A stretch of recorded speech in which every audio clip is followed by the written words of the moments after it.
Hello everyone, welcome back to GK Today. This is Sia and very good morning. Hope everyone is doing fine and feeling great. So चलिए start करते हैं 27 मार्च के current affair हम यहाँ पे discuss कर रहे हैं एंड जो टॉपिक हम डिस्कस करने जा रहे हैं that is Yuge Yugeen Bharat national museum. Sports news में नेशनल मैरीटाइम गेम्स, विलीजिंग किंग कप, टेक सिस्टम में इक्वलाइजेशन लेवी, एक स्टोन न्यूज में रहा दैट इज लैपिस लाजुलाई, इसे डिस्कस करेंगे. टर्म्स में FS AP, Moran community, INTACH, railway zone and Tavasya frigate, right? And the most important thing, all these questions are part of daily 20 MCQ series, which is available on GK Today application only, right? चलिए start करते हैं. The first question here on the screen. So, Yuge Yugin Bharat National Museum is a part of which initiative? So, recently Yuge Yugin Bharat National Museum ये news में चल रहा है और किस इनिशिएटिव का पार्ट है? सो यह पार्ट है सेंट्रल विस्टा रीडेवलपमेंट प्रोजेक्ट का.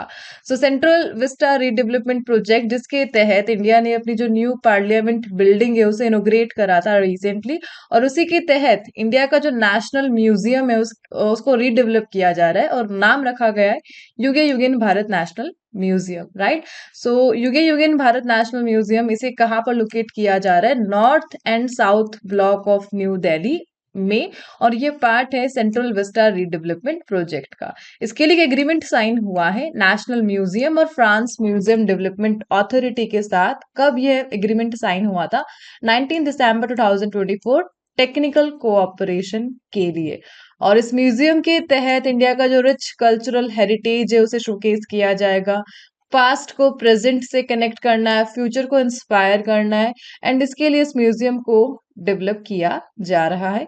इसके लिए जो थॉट्स थे वो लोकसभा में यूनियन मिनिस्टर गजेंद्र सिंह शेखावत के द्वारा शेयर किए गए हैं, एंड दैट्स वाई यह न्यूज में रहा युगे युगेन भारत नेशनल म्यूजियम, जो कि पार्ट है सेंट्रल विस्टा रीडेवलपमेंट प्रोजेक्ट का, राइट?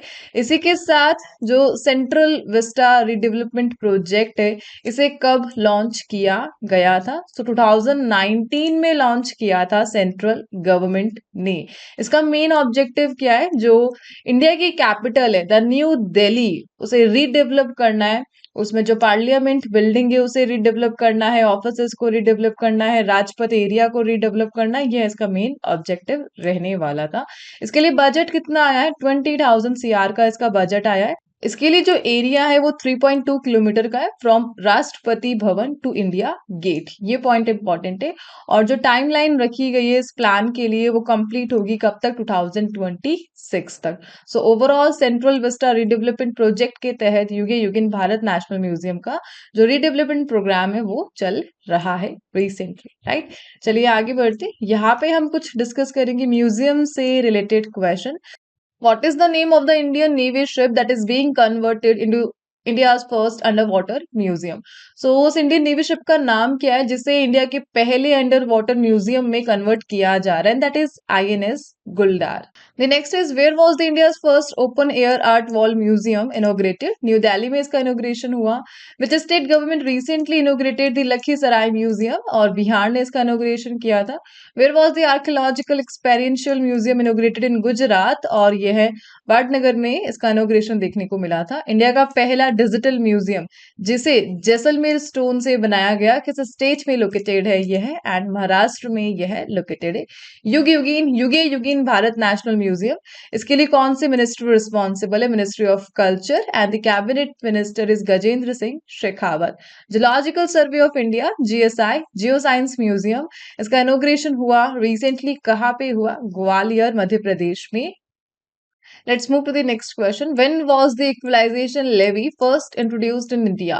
So इंडिया में पहली बार कब जो समतुल्यकरण शुल्क है इक्वलाइजेशन लेवी इसे पहली बार लागू किया गया, इंट्रोड्यूस किया गया? 2016 में इसे इंट्रोड्यूस किया गया था.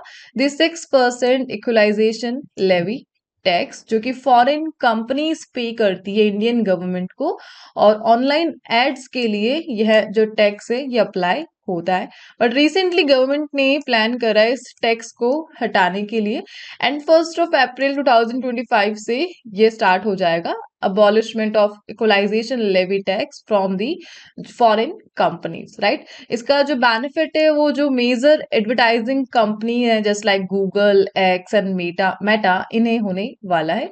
और बेसिकली इस डिसीजन का मेन ऑब्जेक्टिव क्या है, जो इंडिया एंड यूएस के बिटवीन ट्रेड टेंशन है उसे रिड्यूस करना एंड यूएस से जो हमें थ्रेट मिल रहे टैरिफ उसे हटाना, ये मेन ऑब्जेक्टिव है गवर्नमेंट ऑफ इंडिया का इस टैक्स को हटाने का, the equalization levy. So equalization levy ये ऑनलाइन एड्स पे लगता था एंड इसी के साथ एक 2% का टैक्स था वो ई कॉमर्स पर लगता था, right. So basically e commerce tax इसे 2024 में रिमूव कर दिया गया था एंड नाउ 2016 का जो ये इक्वलाइजेशन लेवी टैक्स इसे 2025 में रिमूव कर दिया जाएगा, ठीक है। तो दोनों पॉइंट ध्यान रखना, 6% को 25 में रिमूव किया गया एंड 2% वाले को 2024 में रिमूव किया गया था। इसका नेगेटिव जो साइड है वो क्या है, first of all government of India को टैक्स नहीं मिलेगा, उनको जो टैक्स जनरेट हो रहा था फॉरेन कंपनी से वो रेवेन्यू गवर्नमेंट ऑफ इंडिया का खत्म हो चुका है। इसी के साथ जो इंडियन कंपनी है डिजिटल कंपनी, वो कॉर्पोरेट टैक्स इंडिया को दे रही है, लेकिन जो फॉरेन कंपनीज है उनके थ्रू अब कोई टैक्स जनरेट नहीं होगा। सो इंडियन कंपनीज के लिए एक डिसएडवांटेज है यह।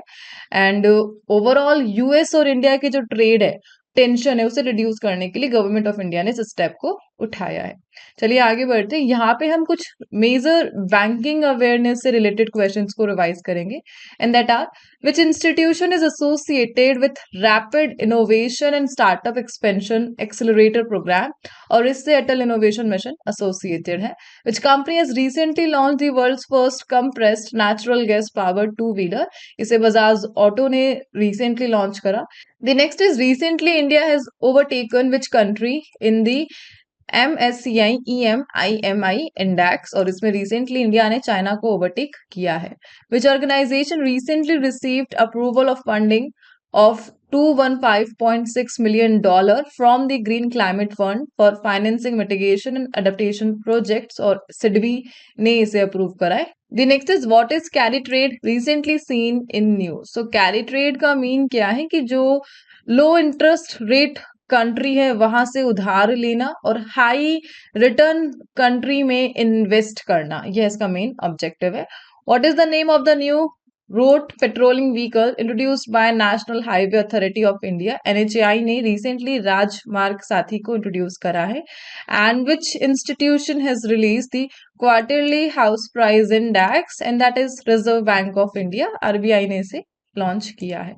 Let's move to the next slide and the next question. The next question is Tavasya, which was seen in news, belongs to which class of stealth frigates? So Tavasya अभी news में रहा और किस श्रेणी के stealth frigate से यह related है? So frigate generally versatile worship होती है जिन्हें स्पीड के लिए डिजाइन किया जाता है, so that जो लार्ज वेसल से उन्हें प्रोटेक्शन दिया जा सके, एंटी सबमरीन वॉरफेयर के लिए इसे डिजाइन किया जाता है। बेसिकली रडार और मिसाइल से इक्विप होती है फ्रिगेट और स्पीड के लिए इन्हें यूज किया जाता है मोस्ट ऑफ द टाइम। सो तवस्य यह रिलेटेड है क्रिवक क्लास से बेसिकली। सो क्रिवक क्लास एंड तवस्य यह रिलेटेड है इंडिया रशिया एग्रीमेंट से। So basically India and Russia ने एक इंटर गवर्नमेंटल एग्रीमेंट साइन किया था अक्टूबर 2016 में, जिसके तहत 4 एडिशनल क्रिवक क्लास स्टील्थ फ्रिगेट की जो मैन्युफैक्चरिंग है उसे कंप्लीट किया जाना था। और इसके तहत ऐसे डिसाइड किया गया था कि 2 शिप्स तो डायरेक्टली रशिया से इंपोर्ट की जाएगी और अदर 2 शिप को इंडिया मैन्युफैक्चर करेगा, कहां पर, गोवा शिपयार्ड के अंडर, राइट। लेकिन जो लाइसेंस है वो फॉरेन लाइसेंस होगा बिकॉज रशिया की हेल्प से हम इन्हें डिजाइन कर रहे हैं। सो इसी 4 सीरीज का जो लास्ट पार्ट है दैट इज तवस्य स्टील्थ फ्रिगेट, जिसे रिसेंटली लॉन्च किया गया गोवा शिपयार्ड लिमिटेड में, एंड दैट्स व्हाई ये क्वेश्चन अभी न्यूज में रहा था, मार्च में लॉन्च किया गया, राइट। सो तवस्य ये लास्ट है ऑफ 4 क्रिवक क्लास फ्रिगेट, और इस प्रकार यही हमने डिस्कस किया कि 2 तो रशिया बिल्ड करेगा, 2 इंडिया बिल्ड करेगा। इसी के साथ जो अदर फ्रिगेट्स है जो इस एग्रीमेंट का पार्ट है उनका नाम भी जानना इंपॉर्टेंट है। सो फर्स्ट ऑफ ऑल त्रिपुत त्रिपुत यह फर्स्ट इंडियन मैन्युफैक्चर्ड शिप है जिसे जुलाई 2024 में लॉन्च किया गया था और इसकी जो डिलीवरी है वो 2026 तक एक्सपेक्टेड है। और तवस्या ये सेकंड इंडियन मैन्युफैक्चर्ड शिप है। जबकि जो रशियन मैन्युफैक्चरिंग है दैट इज तुशिल जिसे फर्स्ट कमीशन किया गया था और 9th ऑफ दिसंबर 2024 में इसे कमीशन किया गया था। एंड सेकंड जो रशियन है दैट इज तमल और इसे जून 2025 तक कमीशन कर दिया जाएगा। इस प्रकार तुशिल एंड तमल ये रशियन मैन्युफैक्चरिंग है एंड त्रिपुत एंड तवस्य ये इंडियन मैन्युफैक्चरिंग है। पार्ट है यह सब inter governmental agreement that is Krivak class stealth frigate development, right. चलिए आगे बढ़ते हैं। यहाँ पे हम डिस्कस करेंगे defence current affair and that are so INS Brahmaputra recently mention था न्यूज में, गाइडेड मिसाइल फ्रिगेट है ये है। रिसेंटली किन कंट्रीज ने पार्टिसिपेट किया है bilateral air force exercise Udara Shakti में, that is India and Malaysia. And deputy chief कौन बने हैं अभी air staff of the Indian air force के, that is air marshal Tejinder Singh. And India and US के बिटवीन एक मिलिट्री एक्सरसाइज हुई राजस्थान में, दैट इज युद्ध अभ्यास हिलफायर मिसाइल। इसे किस कंट्री ने डेवलप करा है, यूएसए ने डेवलप करा है। एक्सरसाइज खंजर ये इंडिया एंड किर्गिस्तान के बिटवीन है। एंड VSHORADS इसे DRDO ने डेवलप करा और किस टाइप की यह मिसाइल है, basically man portable air defence system है यह। आगे बढ़ते the next question, the highest quality lapis lazuli is primarily mined in which region. So lapis lazuli ये न्यूज में रहा, एक टाइप का स्टोन है यह ब्लू स्टोन और इसकी जो हाई क्वालिटी है इसकी जो खनन है कहाँ पर की जाती है, that is Badakhshan province Afghanistan. So Afghanistan mainly Badakhshan जो प्रोविंस है वो जाना जाता है लैपिस लाजुलाई के लिए। सो ब्लू कलर की जो ज्वेलरी आप देखते हो उसमें बेसिकली इसी को यूज किया जाता है, दैट इज लैपिस लाजुलाई। और चिली में भी ये पाया जाता है, रशिया में भी, यूएस में भी, लेकिन जो हाई क्वालिटी है वो अफगानिस्तान में। और इंडिया आज से 6000 साल पहले से इसे इंपोर्ट कर रहा है, कहाँ से, अफगानिस्तान से, और ज्वेलरी मेकिंग में इसे यूज किया जाता है, दैट्स व्हाई ये अभी न्यूज में रहा। आगे बढ़ते थे, next is the Moran community is primarily found in which state. So Moran community यह कहाँ से एसोसिएटेड है, and that is Assam and Arunachal Pradesh से एसोसिएटेड है the Moran community. So recently Assam cabinet ने मोरन कम्युनिटी के लिए PRC that is permanent residence certificate इसे अप्रूव करा है। सो मोरन कम्युनिटी जो अरुणाचल प्रदेश और असम से एसोसिएटेड है, काफी लंबे टाइम से इनकी डिमांड थी कि हमें जो परमानेंट रेजिडेंस सर्टिफिकेट है वो प्रोवाइड किया जाए और फाइनली असम कैबिनेट ने इसके लिए अप्रूवल दे दिया है। असम एंड अरुणाचल प्रदेश की इंडिजिनस ट्राइब है और मॉडर्न लैंग्वेज ये स्पीक बोलती है जनरली और वैष्णव धर्म से यह रिलेटेड है और मोस्टली जो असमीज लैंग्वेज है यह भी ये बोलते हैं। सो मॉडर्न कम्युनिटी यह कहाँ से रिलेटेड है, असम एंड अरुणाचल प्रदेश से यह एसोसिएटेड है। चलिए आगे बढ़ते, ट्राइब इन न्यूज को हम डिस्कस करेंगे। सो मिसिंग ट्राइब यह कहाँ पर पाई जाती है, असम एंड अरुणाचल प्रदेश में। सो असम एंड अरुणाचल प्रदेश की दो ट्राइब हमने डिस्कस कर ली है, the Moran and the Mising. Soliga tribe ये तमिलनाडु एंड कर्नाटका से, बनेश्वर फेयर ये भील कम्युनिटी से एसोसिएटेड है एंड न्योकम युल्लू फेस्टिवल अरुणाचल प्रदेश की किस ट्राइब के द्वारा सेलिब्रेट किया जाता है, that is Nishi tribe. Juanga tribe ये किस स्टेट में पाई जाती है, उड़ीसा में। द कुकी ट्राइब यह नॉर्थ ईस्टर्न इंडिया में पाई जाती है एंड चोलनानिकम ट्राइब ये किस स्टेट में पाई जाती है, केरला में यह पाई जाती है। चलिए आगे बढ़ती थी, next is which railway zone became the first in India to achieve 250 million tons of originating freight in the financial year 24-25। So मूल माल ढुलाई हासिल करने वाला भारत का पहला रेलवे जोन कौन बना है जिन्होंने एक टारगेट अचीव करा है 250 मिलियन टन का जो फ्रेट है, माल है, इन्होंने उसको ओरिजिनेट ढुलाई करी है बेसिकली। एंड आंसर है option number C, east coast railway. So east coast railway basically यह जो रेलवे है ये कौन सा एरिया कवर करता है, छत्तीसगढ़ का एरिया, उड़ीसा का एरिया हो गया और आंध्र प्रदेश का एरिया को यह कवर करता है। हेडक्वार्टर कहाँ पर लोकेटेड है ईस्ट कोस्ट रेलवे का, भुवनेश्वर उड़ीसा में लोकेटेड है। 2003 में इस जोन को एस्टेब्लिश किया गया था बेसिकली और इंडिया का पहला रेलवे जोन बना है जिन्होंने 250 मिलियन टन ऑफ फ्रेट यानी जो माल है उसकी ढुलाई को अचीव किया है 24-25 फिस्कल ईयर में, right. So highest freight loading railway zone कौन बना है कंट्री में, that is east coast railway and that's why यह न्यूज में रहा।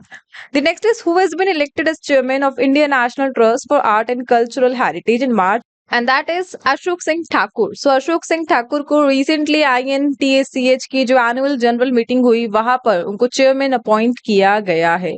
सो INTACH एक नेशनल सोसाइटी है जो कि फोकस्ड है हेरिटेज एंड कल्चरल के कंजर्वेशन के लिए। 2004 में इनके लिए चार्टर बनाए गए थे, रूल्स एंड रेगुलेशन। और बेसिकली जो हेरिटेज है इंडिया की उनको कंजर्व करना इनका मेन ऑब्जेक्टिव है। अशोक सिंह ठाकुर का इनको चेयरमैन अपॉइंट किया गया रिसेंटली। एंड INTACH इसे 1984 में फाउंड किया गया था, the Indian national trust for art and cultural heritage. The next is the financial sector assessment programme is a joint initiative of which two organisation. So एक programme news में रहा, that is the financial system stability assessment report generally it is, और इसे recently launch करा है IMF and world bank ने। Answer है इसका option number A, IMF and world bank. So इस रिपोर्ट को रिलीज किया गया, इसमें जो इंडिया के लिए कमेंट जो भी हाईलाइट किया गया उसको रिसेंटली RBI ने रिलीज करा एंड दैट्स व्हाई ये क्वेश्चन न्यूज में रहा। So as per IMF and world bank इन्होंने अपनी रिपोर्ट में ऐसा मेंशन करा है कि इंडिया को अपना जो बैंकिंग सिस्टम है उसे इंप्रूव करने के लिए काफी जरूरत है। सो इंडिया को अपना जो क्रेडिट रिस्क मैनेजमेंट है उसे इंप्रूव करना चाहिए, और ऐसा बताया गया है कि इसमें FSAP में फाइनेंशियल सेक्टर असेसमेंट प्रोग्राम में इंडिया के लिए इनके द्वारा कहा गया कि इंडिया को इंटरनेशनल फाइनेंशियल रिपोर्टिंग स्टैंडर्ड्स को अडॉप्ट करना चाहिए, और जो लोन के लिए जो भी प्रोसेस है, कोलेटरल वैल्यूएशन और उधार के लिए जितने भी असेसमेंट है, रिपोर्ट है, उनको स्टैंडर्डाइज करना चाहिए। ओवरऑल बैंकिंग सिस्टम को स्टैंडर्डाइज करना चाहिए एज पर दिस रिपोर्ट, और इंटरनेशनल फाइनेंशियल रिपोर्टिंग स्टैंडर्ड को अपनाना चाहिए इंडिया को। और ये इस रिपोर्ट में बताया गया जिसे RBI ने रिसेंटली रिलीज करा एंड दैट्स व्हाई ये क्वेश्चन न्यूज में रहा। सो लास्ट जो FSAP आई थी वो 2017 में आई थी, और नाउ FSAP कब आई? 2025 में आई है। ठीक है, आगे बढ़ते बैंकिंग अवेयरनेस को हम यहाँ पे डिस्कस करेंगे। In that are which company has launched India's first private satellite constellation? Pixxel ने इसे लॉन्च करा। विजनझाम इंटरनेशनल सी पोर्ट, ये केरला में लोकेटेड है। MSME टीम इनिशिएटिव का गोल क्या है? जो MSMEs है to on board 5 lakh MSMEs on to the ONDC platform. ठीक है, ये इसका मेन ऑब्जेक्टिव रहा था। स्माइल प्रोग्राम, इसका ऑब्जेक्टिव क्या है? जो इंस्टीट्यूशनल और जो पॉलिसी फ्रेमवर्क है मल्टी मॉडल लॉजिस्टिक के लिए उसे स्ट्रेंथन करना। एंड अमृत फार्मेसीज 4 अभी रिसेंटली ओपन की गई, किस कोल कंपनी ने? So which coal company became the first to open 4 Amrit pharmacies for affordable and accessible health care, and that is south eastern coalfield limited. NITI Aayog की report के according India ने target achieve करा है $500 billion का electronic manufacturing में, और किस year? 2030 तक ये टारगेट को अचीव करना है। India has set a target, basically set a target. National bank for financing infrastructure in development is regulated and supervised by which institution? Reserve bank of India इसे supervise and regulate करता है। The last question, and that is, which Indian city is the host of Billie Jean King Cup Asia Oceania Group First Tennis Tournament? So first time India 25 साल बाद कोई international tennis tournament को host करने जा रहा है, और Billie Jean King cup को पहली बार होस्ट करेगा टेनिस में, और कौन करेगा? पुणे करेगा, और रिसेंटली इसकी अनाउंसमेंट की गई है। दैट्स व्हाई ये न्यूज में रहा। अप्रैल 8 से 12 तक ये टूर्नामेंट होगा। कहाँ पे होगा? महालुंगे बिलवाड़ी टेनिस कॉम्प्लेक्स में, और इंडियन टेनिस हिस्ट्री में ये जो गेम है पहली बार हो रहा है। लेकिन इससे पहले आज से 25 साल पहले हमने एक इंटरनेशनल टेनिस टूर्नामेंट को होस्ट किया था, राइट? महाराष्ट्र ने बेसिकली, और 6 टीम्स इसमें पार्टिसिपेट करेगी। इंडिया को जो रिप्रेजेंट कर रहे हैं अंकिता रेना, इनका नाम ध्यान रखना है, प्रार्थना थोम्बोर, इनका नाम आपको ध्यान रखना है। दोनों प्लेयर्स एसोसिएटेड है टेनिस से, और यहाँ पर इस इवेंट में इंडिया को रिप्रेजेंट करते नजर आएगी। जो 6 टीम इसमें पार्टिसिपेट करेगी, India, New Zealand, Chinese, Hong Kong, Korea and Thailand, right? और जो बिली जीन किंग कप है most of the time USA ने इस टाइटल को जीता है। ठीक है, चलिए आगे बढ़ते। The next question, so where was the national maritime games 2025 inaugurated? So national maritime games का इनोग्रेशन अभी रिसेंटली करा है प्रेसिडेंट ऑफ द इंडियन जो ओलंपिक एसोसिएशन है, PT Usha. So PT Usha जिन्हें पद्मश्री भी मिला हुआ है, president of the Indian Olympic association, उन्होंने नेशनल मैरीटाइम गेम्स को इनोग्रेट करा है, और बेसिकली 20 स्पोर्ट्स को फीचर किया जाएगा नेशनल मैरीटाइम गेम्स में, including swimming, table tennis, and doctor Usha ने इनोग्रेट करा। दैट्स व्हाई ये क्वेश्चन न्यूज में रहा था। कहां पर किया था? Indian maritime university, Navi Mumbai में। एंड इसी के साथ कुछ नेम यहाँ पर न्यूज में रहे, दैट इज श्याम जगन्नाथ, दीपेंद्र सिंह बिसेन की अटेंडेंस थे ये इस इवेंट की। बेसिकली यह कौन कौन है हम एक बार डिस्कस कर लेते हैं। सो श्याम जगन्नाथ ये डीजी है, डायरेक्टर जनरल है शिपिंग के लिए। दीपेंद्र सिंह बिसेन ये डेप्यूटी डीजी है बेसिकली शिपिंग के लिए, दीपेंद्र सिंह बिसेन। और इसी के साथ इंडियन कोस्ट गार्ड के जो डीआईजी है इनका नाम न्यूज में रहा, दैट इज सैयद मोहम्मद। और इस इवेंट में इन्होंने पार्टिसिपेट किया था, दैट्स वाई इनका नाम हम यहाँ पर पढ़ रहे हैं। ठीक है, सो इसी के साथ नेशनल मैरीटाइम गेम्स कहाँ पर होने जा रहे हैं, नवी मुंबई में इनोग्रेशन किया गया। किसने किया, पीटी उषा ने। सो एंड करते हैं सेशन को यहाँ पे। आज के जो टॉपिक रिलेटेड है with the quiz and places in news के क्वेश्चन हम डिस्कस कर रहे हैं। सो इनके आंसर आपको कमेंट बॉक्स में प्रोवाइड करने एंड मिलते हैं नेक्स्ट सेशन के साथ। Till then please do revision and take care and thank you for watching.